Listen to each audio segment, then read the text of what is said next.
Bismillahirrahmanirrahim. Assalamualaikum warahmatullahi wabarakatuh.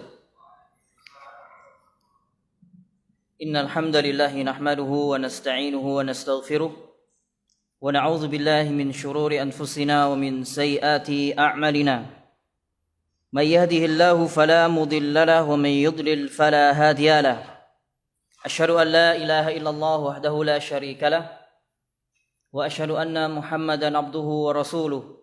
يا أيها الذين آمنوا اتقوا الله حق تقاته ولا تموتن إلا وأنتم مسلمون يا أيها الناس اتقوا ربكم الذي خلقكم من نفس واحدة وخلق منها زوجها وبث منهما رجالا كثيرا ونساء واتقوا الله الذي تساءلون به والأرحام إن الله كان عليكم رقيبا يا أيها الذين آمنوا اتقوا الله وقولوا قولا سديدا يصلح لكم أعمالكم ويغفر لكم ذنوبكم ومن يطع الله ورسوله فقد فاز فوزا عظيما أما بعد فإن أصدق الحديث كتاب الله وخير الهدي هدي محمد صلى الله عليه وسلم وشر الأمور محدثاتها وكل محدثة بدعة وكل بدعة ضلالة وكل ضلالة في النار.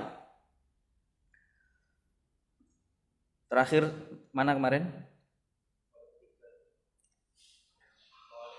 Oh ya, ditanya tentang apakah Allah dapat dilihat pada hari kiamat. Kita ulang sedikit. Wa qala Ibnu Abdul Bar. Berkata Al-Imam Ibnu Abdul Bar. Su'ila Malikun. Al-Imam Malik pernah ditanya oleh seseorang. Ayurallahu yaumul qiyamah. Apakah Allah dapat dilihat kelak pada hari kiamat? Faqala na'am. Lalu beliau Al-Imam Malik mengatakan iya. Allah Ta'ala dapat dilihat kelak pada hari kiamat oleh orang-orang beriman yang berada di dalam surga. Mereka akan melihat dengan mata-mata kepala mereka Allah Subhanahu wa Ta'ala. Zat Allah Subhanahu wa Ta'ala akan menampakkan dirinya kepada penghuni surga. Karena hal ini diingkari oleh sebagian ahlul bid'ah dari kalangan Mu'tazilah dan yang semisal mereka. Adapun ahlu sunnah menetapkan bahwa Allah Subhanahu wa Ta'ala bisa dilihat nanti pada hari kiamat oleh ahli surga. Semoga kita termasuk penghuni surga. Allahumma amin. Yaqulullahu azza wa jalla, lalu beliau berdalil. Di antara salah satu dalil yang beliau kemukakan, wujuhu yauma idzin nadhirah. Wajah-wajah pada hari itu berseri-seri. Ila rabbiha nadhirah. Kepada Rabb mereka melihatnya, memandang Allah Subhanahu wa Ta'ala. Kemudian juga di dalam ayat yang lain, beliau berdalil dengan surah Al-Mutaffifin ayat yang ke-15. Kalla innahum, sekali-kali tidak. Sesungguhnya mereka, yakni orang-orang kafir, yang dimaksud mereka di sini orang-orang kafir. Ar-rabbihim yauma idzil lamahjubun. Pada hari itu mereka terhalang dari melihat Tuhan mereka, yakni penghuni neraka. Selama-lamanya penghuni neraka tidak akan pernah melihat Allah Subhanahu wa Ta'ala. Dan juga dalam ayat yang lainnya. Dan beberapa hadis-hadis Nabi SAW yang diriwayatkan oleh beberapa para sahabat yang menjelaskan bahwa Allah Subhanahu wa Ta'ala dapat dilihat kelak pada hari kiamat.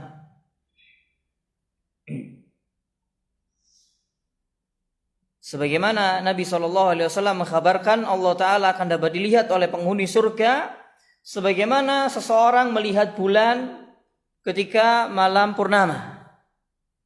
Berarti mereka akan melihat Allah di atas.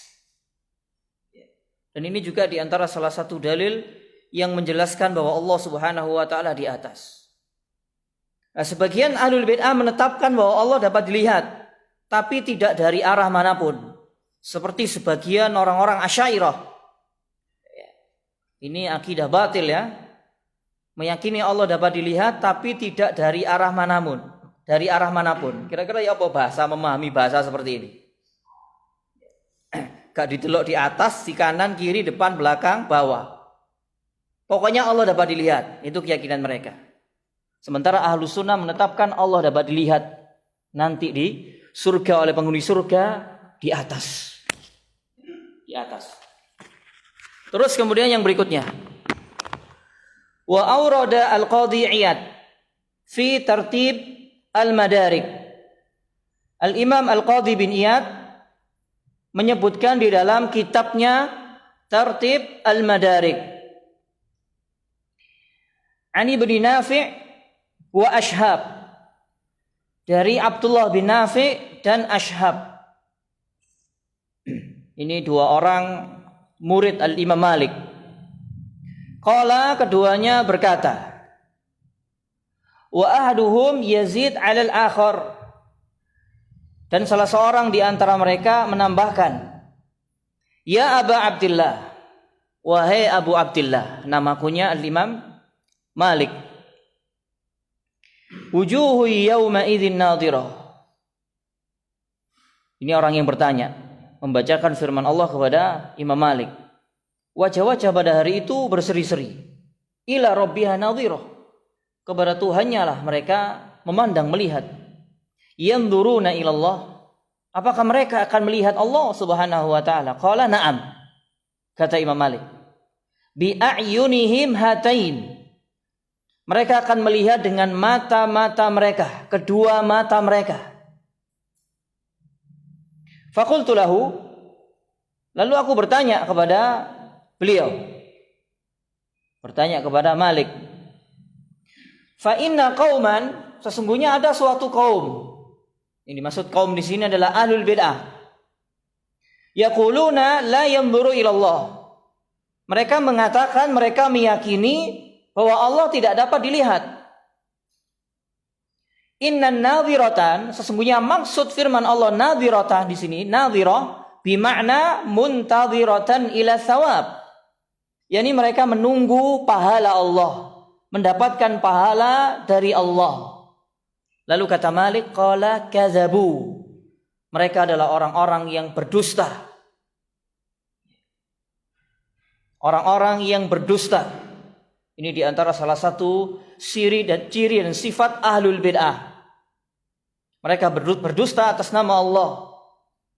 Padahal berbicara tentang Allah dengan tanpa ilmu, selain itu kedustaan. Di antaranya adalah juga salah satu dosa besar yang paling besar. Sebagian ulama menyatakan dosa besar yang paling besar adalah seseorang berbicara tentang Allah dengan tanpa ilmu. Padahal syirik ini dosa besar yang paling besar. Sebagian ulama berpendapat ada dosa yang lebih besar daripada syirik, yakni seseorang yang berbicara tentang nama Allah, tentang Allah Subhanahu wa taala dengan tanpa ilmu. Selain mereka berdusta. Dan tentunya orang-orang yang berbicara tentang agama Allah, tentang Allah Subhanahu wa taala dengan tanpa ilmu, tidak dapat tidak mereka akan berdusta atas nama Allah. Dan ini salah satu sifat dan ciri ahlul bid'ah. Mereka berbicara tentang Allah dengan tanpa ilmu. Mereka menafsirkan ayat, memahami ayat tidak sebagaimana yang Allah Subhanahu wa taala kehendaki. Kadzabu, kata Imam Malik. Mereka dusta. Bal yanzuru ilallah. Bahkan Allah dapat dilihat nanti pada hari kiamat. Jadi ahlul bid'ah telah mentakwil ayat ini tidak sebagaimana yang Allah Subhanahu wa taala kehendaki. Sementara di dalam perkara-perkara gaib, seseorang tidak boleh berbicara kecuali harus berdasarkan nas, wahyu Alkitab dan sunnah. Jadi ketika perkara gaib, Allah dan Rasulnya mengkhabarkan perkara gaib, kewajiban kita adalah iman. Tidak mentakwil, tidak mentahrif, merubah dari zahir nas. Sebagaimana ini perbuatan ahlul bid'ah. Terus kemudian, amma sami'ta qaula Musa alaihissalam.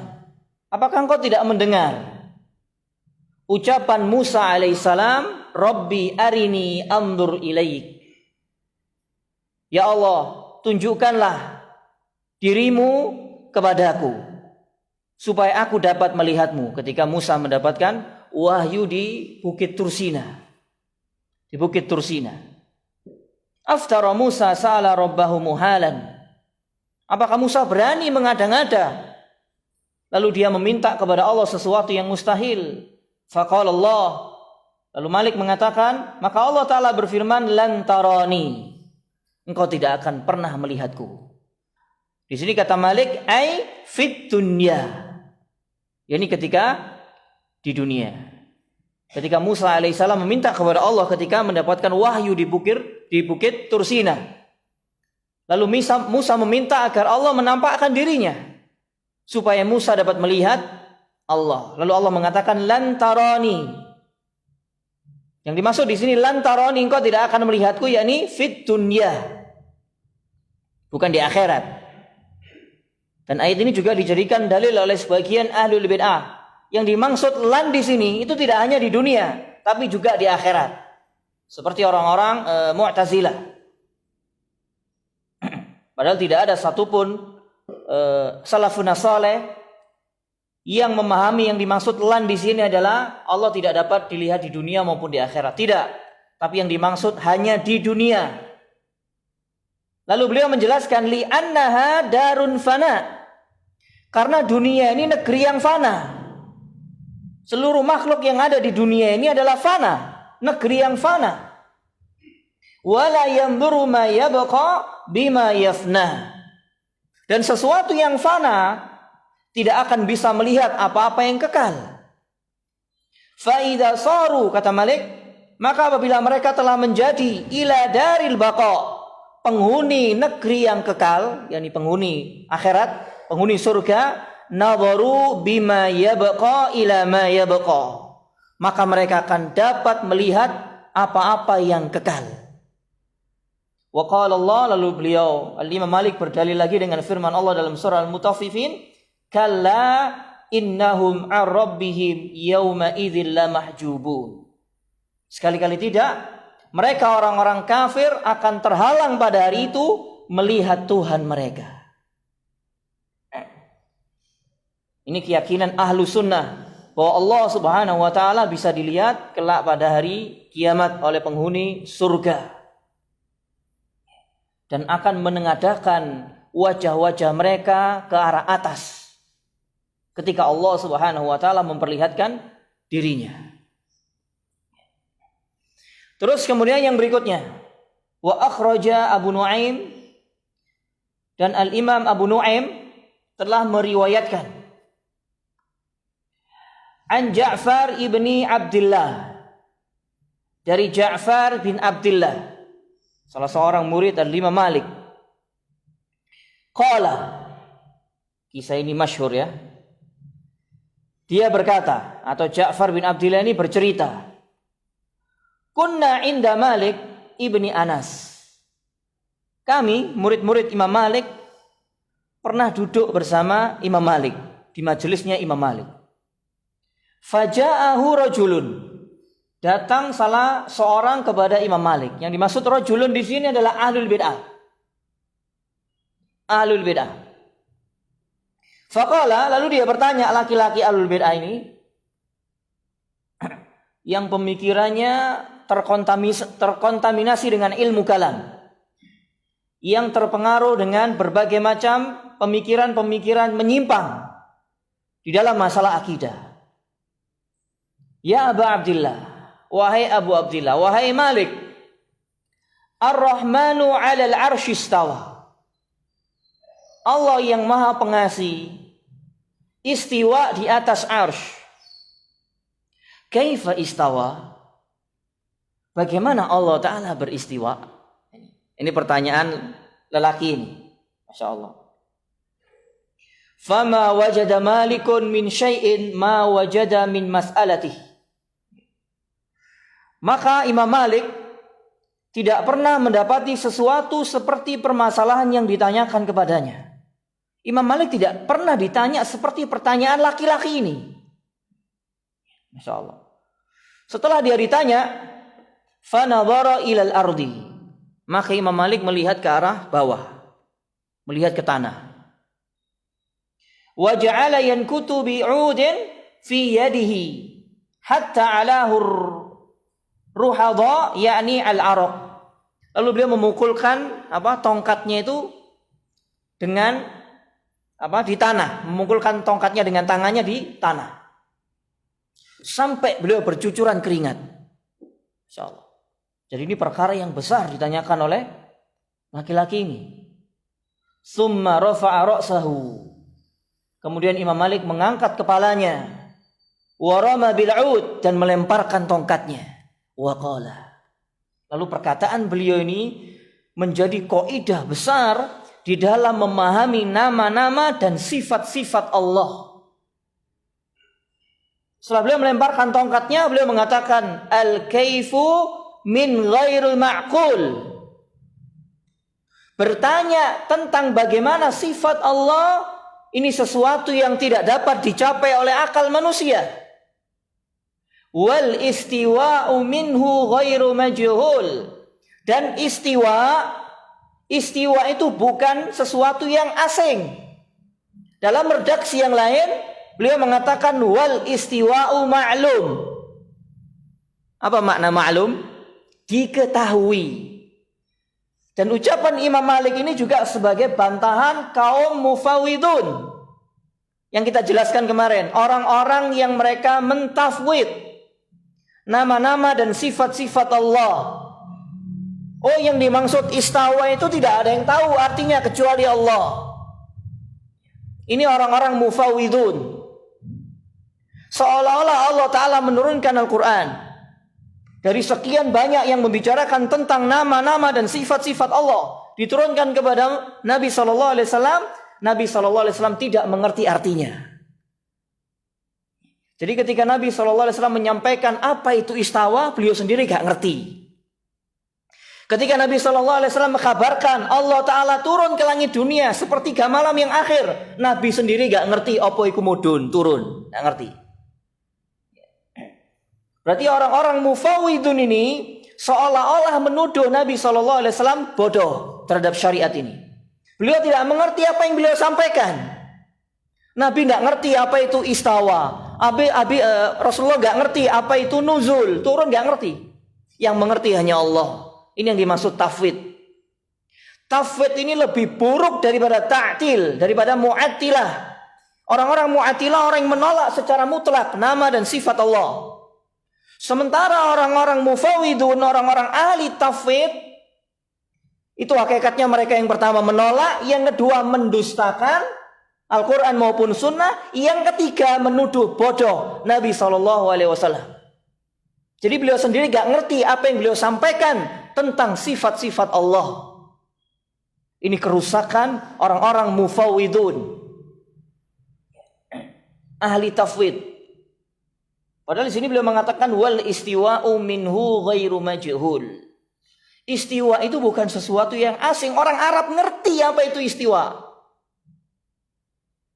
Dan telah datang sejumlah makna dari sebagian salafun saleh, dari Mujahid bin Jabir al-Maki dan beberapa ulama yang lain, Al-Imam At-Tabari dalam kitab tafsirnya, yang dimaksud al-istawa'u ala wartafa'ah. Yang dimaksud ala wartafa'at, tinggi di atas semua makhluknya. Orang Arab tahu apa itu istawa, al-istiwa, itu tahu orang Arab. Bukan tidak ngerti. Kalau sampai artinya diserahkan kepada Allah, berarti orang Arab sendiri tidak ngerti apa itu istawa. Begitu juga yang pertama kali menyampaikan dari manusia ini apa itu istawa, berarti tidak ngerti juga. Berarti seolah-olah menuduh Nabi SAW tidak ngerti, bodoh tentang makna-makna dari apa yang beliau sampaikan dari nama-nama maupun sifat-sifat Allah. Ini kerusakan orang-orang ahli tafwid. Ini diyakini oleh sebagian ahlul bid'ah dari kalangan orang-orang Asy'ariyah dan yang semisal mereka.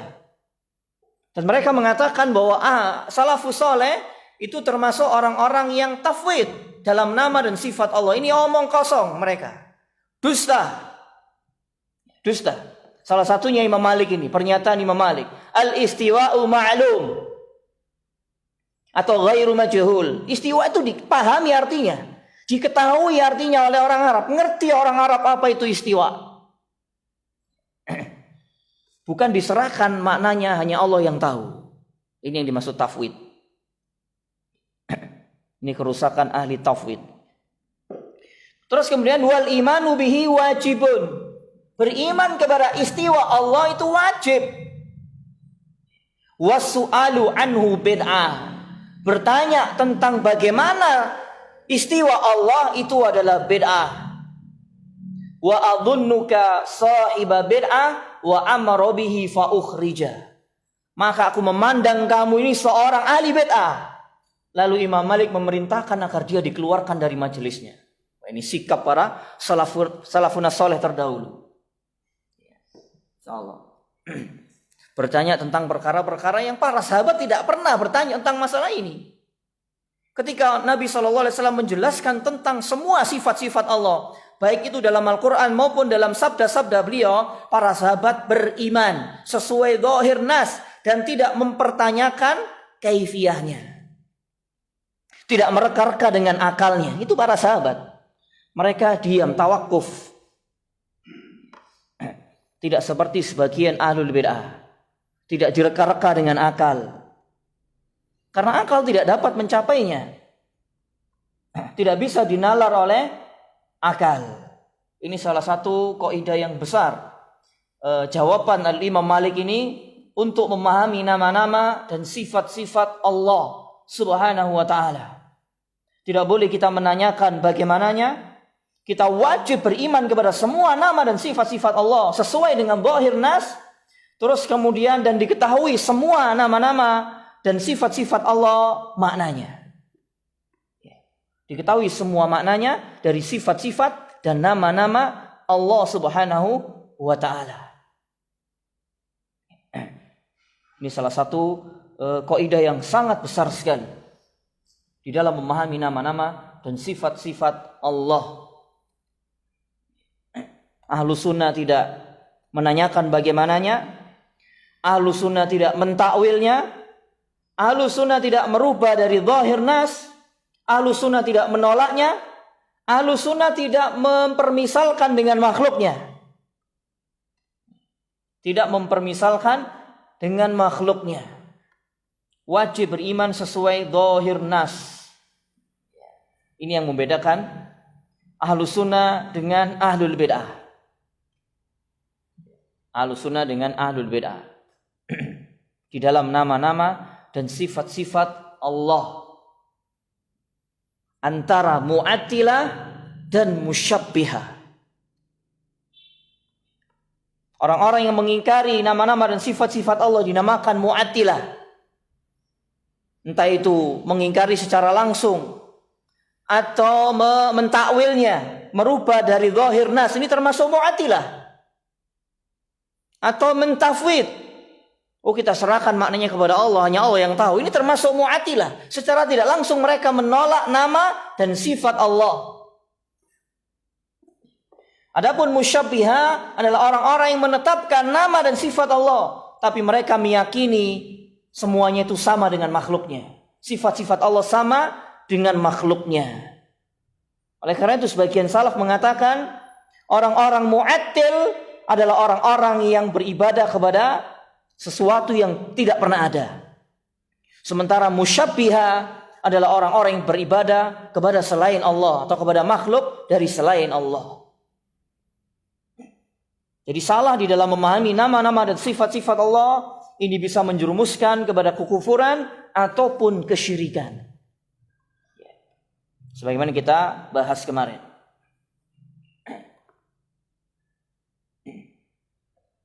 Dan ini pertentangan sejak zaman dahulu antara ahlus sunnah dengan ahlul bid'ah. Di dalam nama-nama dan sifat-sifat Allah. Sampai hari ini. Sampai hari ini.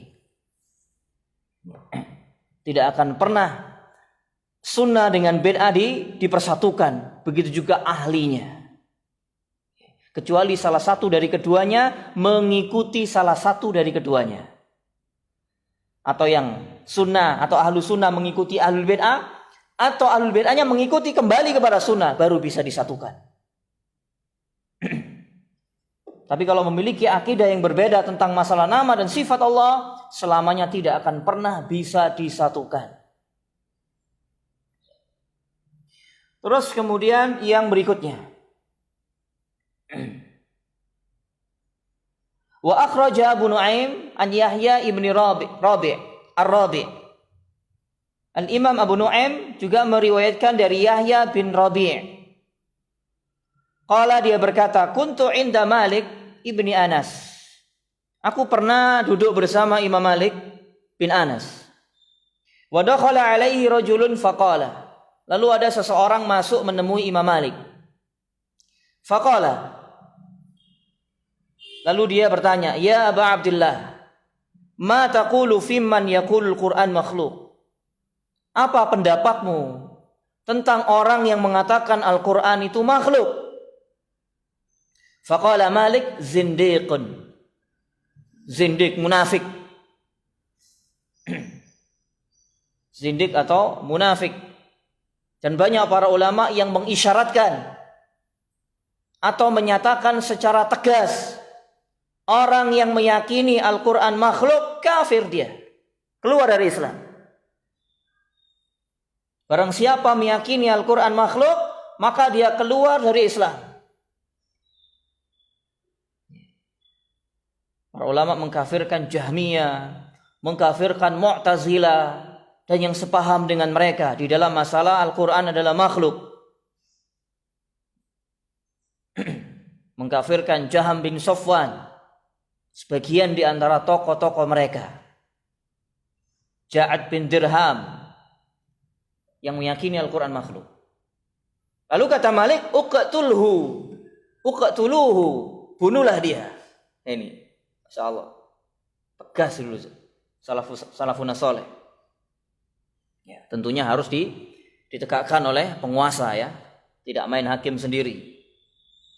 Dan setelah ditegakkan hujjah, orang yang mengatakan Al-Quran itu makhluk, barangkali dia tidak tahu, barangkali belum sampai dalil yang menjelaskan bahwa Al-Quran itu kalamullah. Jadi dalam masalah mengkafirkan individu seseorang, personal seseorang, oknum seseorang, ini harus memenuhi beberapa syarat dan hilangnya penghalang untuk dia dikafirkan. Jadi ada pembahasan tersendiri dalam masalah ini. Adapun membahas masalah hukumnya, kita jelaskan secara umum. Sebagaimana dulu para ulama telah menjelaskan secara umum. Barang siapa meyakini Al-Quran makhluk, maka dia kafir. Tidak serta-merta pelakunya, oknumnya langsung dikatakan kafir. Tidak serta-merta. Melainkan setelah ditegakkan hujjah. Terpenuhinya beberapa syarat dan hilangnya penghalang-penghalangnya. Dan ini tidak bisa dilakukan kecuali oleh ahli ilmu. Jadi masalah kafir mengkafirkan, ini seseorang tidak boleh sembarangan. Apalagi penuntut ilmu kecil seperti kita, tidak boleh sembarangan. Mudah mengkafirkan oknum tertentu. Ya, oknum tertentu. Sampai Al-Imam atau Syekhul Islam Ibnu Taimiyah rahimahullah ta'ala pernah mengatakan kepada kelompok Jahmiyah, orang-orang yang mengingkari nama-nama dan sifat-sifat Allah, orang-orang yang mengingkari sifat ketinggian Allah di atas semua makhluknya. Beliau mengatakan, seandainya aku yang ada pada pihak kalian seperti pemikiran kalian, aku kafir, kata beliau. Tapi kalian menurut aku tidak kafir. Li'annakum juhalun. Ini kata Syekhul Islam. Karena kalian adalah orang-orang bodoh yang perlu ditegakkan hujjah kepada kalian. Jadi Syekhul Islam saja termasuk salah seorang ulama yang sangat berhati-hati, mudah mengkafirkan oknum tertentu di antara muslimin. Meskipun itu jelas-jelas melakukan perbuatan yang mengeluarkan dari Islam. Kalau seandainya kita tahu ada orang yang jelas-jelas menyembah kuburan, itu perbuatannya syirik atau tidak? Syirik. Pelakunya belum tentu kita langsung mengatakan musyrik. Karena ada syarat-syarat. dan penghalang-penghalang yang menyebabkan dia tidak dikafirkan. Apalagi di zaman kita ini merebaknya kebodohan.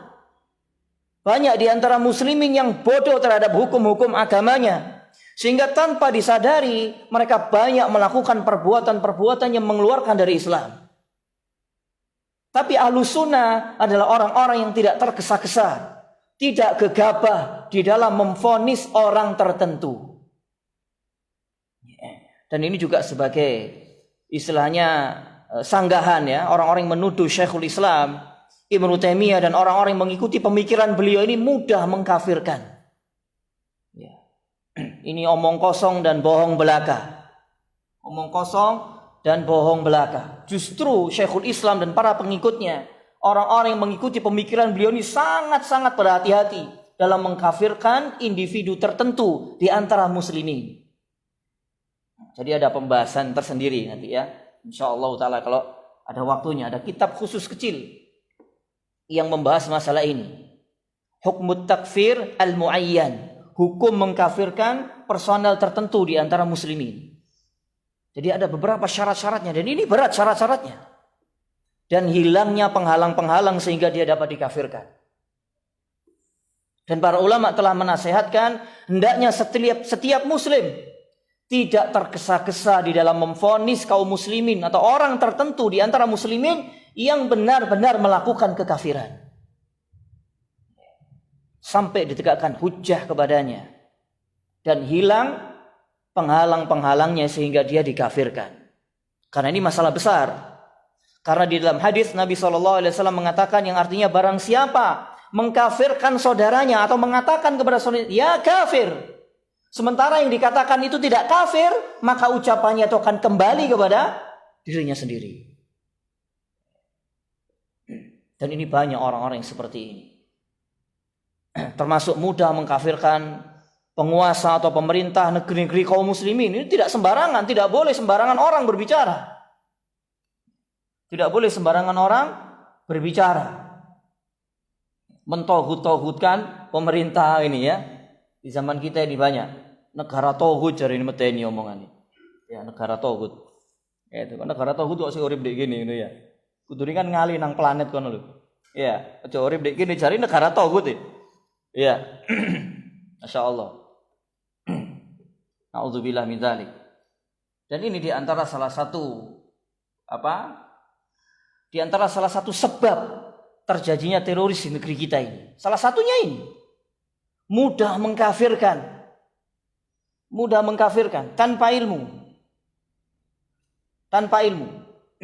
Itu sama saja berbicara tentang agama Allah, tentang nama Allah dengan tanpa ilmu. Dengan tanpa ilmu. Padahal berbicara ini tidak boleh sembarangan orang. Harus orang-orang yang betul-betul memiliki ilmu.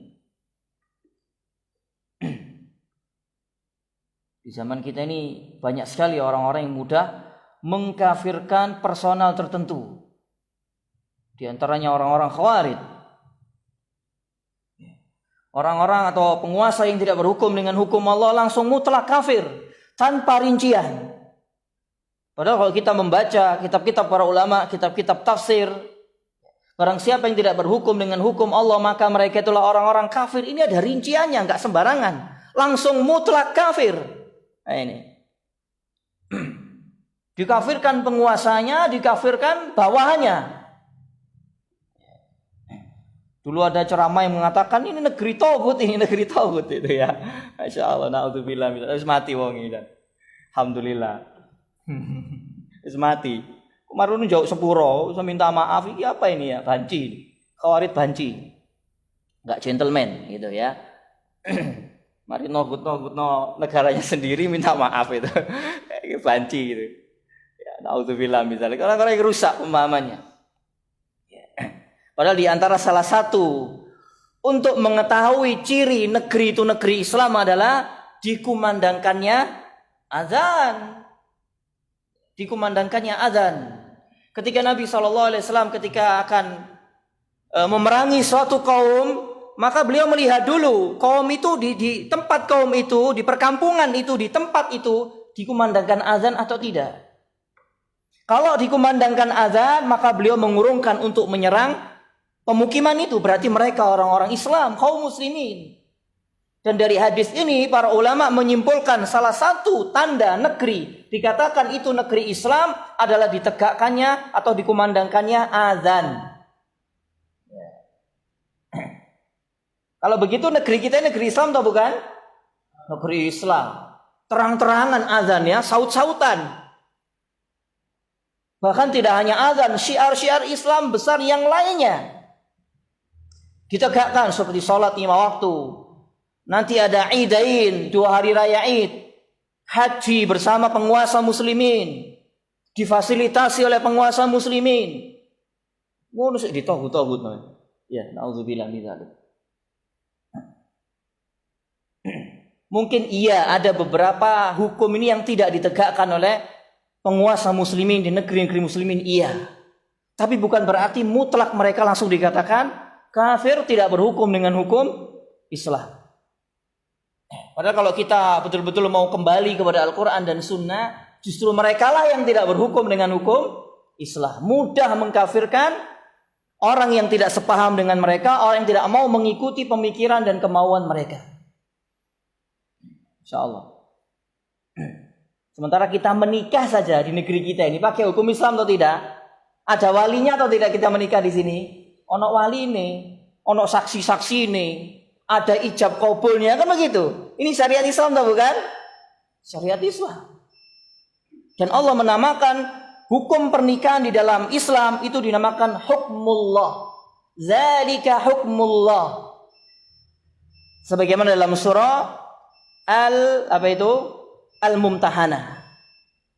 Allah menamakan salah satu syariatnya pernikahan ini dinamakan hukmullah.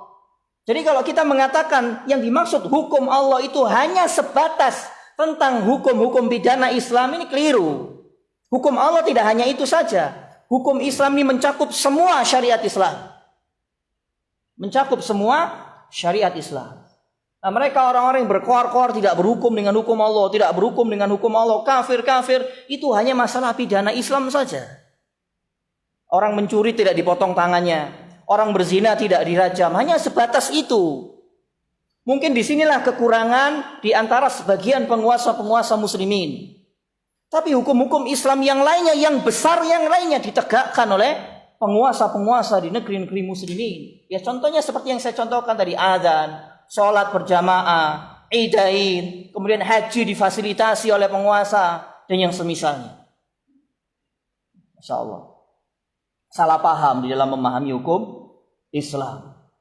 Ngomong hukum Islam dia ngerti apa itu hukum Islam. Coba tanyakan saja kepada mereka, oh apa sih hukum Islam? Hukum Islam itu enggak mencuri enggak dipotong tangan, sing berzina enggak dirajam, yang membunuh tidak dikisos. Hanya sebatas itu. Tapi hukum Islam yang lainnya mereka lalaikan. Mereka sibuk membahas wa man lam yahkum bima anzalallah fa ulaika humul kafirun, sibuk di situ saja.